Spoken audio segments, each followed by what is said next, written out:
май ще карам без кора на вратата до Люлин.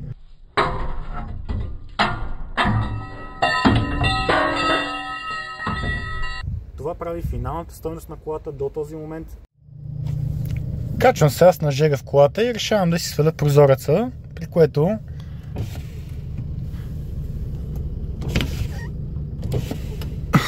се случва ето това и просто прозорецът не иска да слезе. Като гледам от тази страна стъклото излезе от държачите, така че сега ще махнем кората на вратата, за да видим дали не мога да го оправя. Ако не, ще трябва да взема нов механизъм.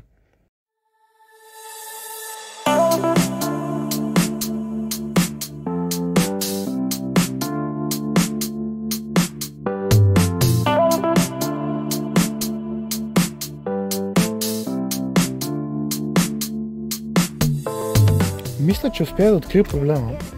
Това е страната, която изглежда окей, се движи нормално. Както виждате, прозорецът е влезнал в релсата, в правилното място. Ето така изглежда от другата страна. Тук прозорецът тотално е излезнал от релсата. Сега ще се опитам да го сложа обратно, за да видим дали всичко ще бъде наред или ще трябва да го сменям. Открих какъв е реално проблемът на прозореца. Има две пластмасови втулки, които седат във водача и те реално водят прозореца. И предполагам, че една от тях или и двете са малко износени и вече не са точно центрирани във водача, което кара прозореца да ходи малко настрани. Проблемът е, че в момента е събота, 19 часа и отворени магазини за авточасти няма, освен един, който се оказа, че е денонощен, но се намира в Люлин, а аз съм в Младост.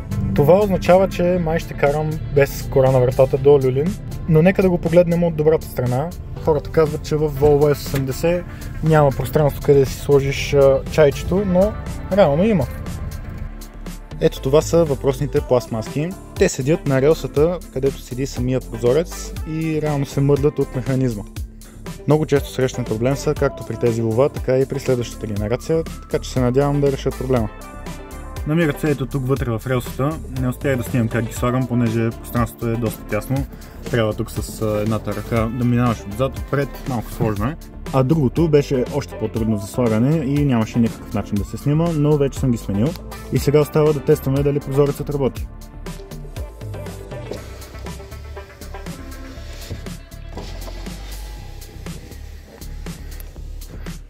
Както виждате, прозорецът вече работи. Сега остава само да съберем кората.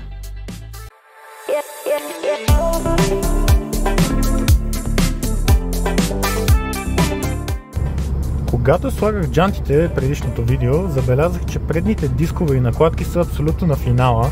Самите дискове имат огромно ръбче, а от накладките да са останали не повече от 2 мм. Така че сега ще сменим предните спирачки, за да сме сигурни, че тази кола освен да върви, ще може и да спира. Имайки предвид, че е доста тежка и солидна кола, е важно да има и хубави спирачки все пак.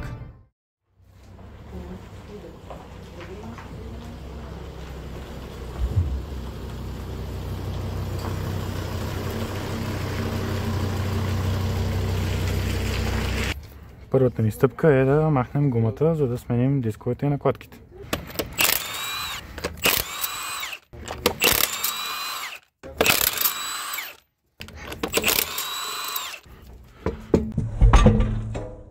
Първата стъпка, след като сме махнали гумата, е да махнем двата болта, които държат спирачния апарат за държача на спирачния апарат. Като преди това имаме ето тази малка пружинка.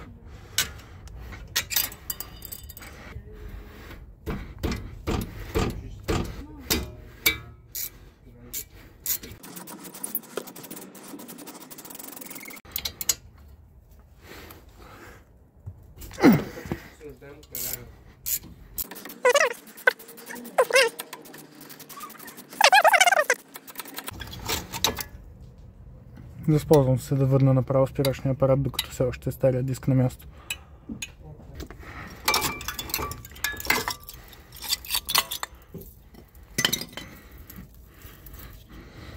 Закачваме внимателно спирачния апарат, гледаме да не го опъваме по спирачния маркуч. Ето това е останало от старите накладки, само 2 или 3 мм.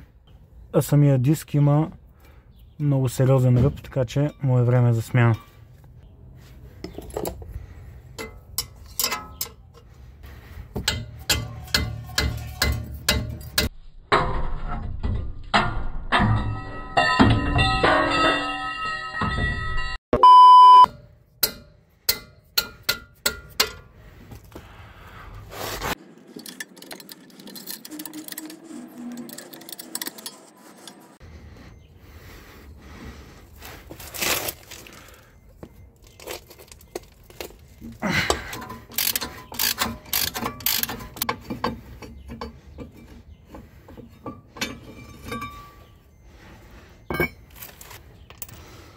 Последното нещо, което държи диска за главината, е ето това болче тук.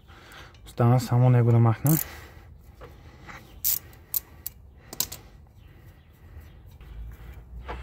И сега диска би трябва да е свободен, но понеже седи тук от доста години, е запекал и трябва да му помогнем малко с чука.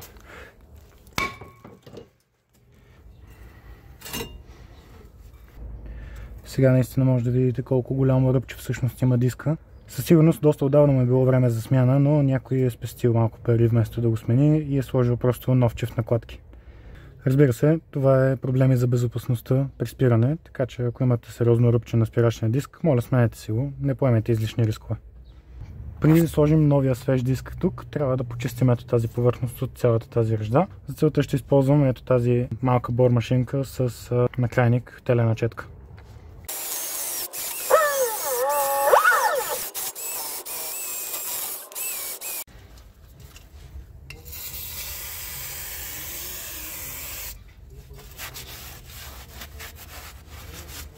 След като сме почистили повърхността, вече може да сложим новия спирачен диск. Както виждате, изборът, който съм направил е Brembo с такива нарези по тях, за да може прахта от спирачките да излиза по-лесно и да не се задържа при накладките. Задължително, преди да сложите новия диск, трябва да го пръснете с brake cleaner и да го подсушите, понеже идват с покритие от най-различни масла и така нататък, за да не раздясват по време на пренасянето. И за да може по-бързо накладките и диска да се износят взаимно, за да може да си паснат, е хубаво да се избърши диска.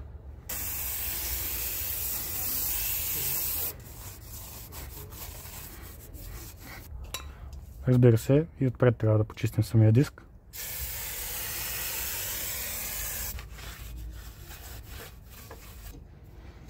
Не забравяйте и ето това малко фиксиращо болче. Единствената му функция реално е да ви помогне да сложите диска по-лесно. Сега сме готови да монтираме обратно държача на спирачния апарат и спирачния апарат заедно с новите накладки.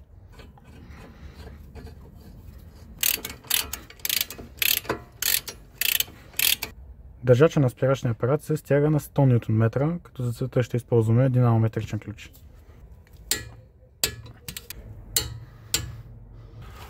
След като сме монтирали държача на спирачния апарат, остана само единствено самия спирачен апарат, като трябва да сложим и новите накладки в него. Тези накладки идват с такава пружинка отзад, поне едната, за да може да я сложим по-лесно на самия апарат.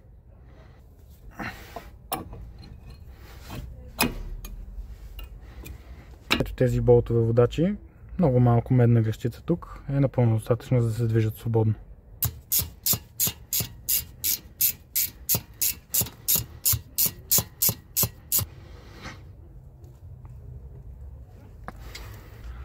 Разбира се, не забравяме и ето тези капачки, които пазят болтовете от това да се прашат. И финално трябва да сложим и ето тази пружинка. И с това сме общо взето готови.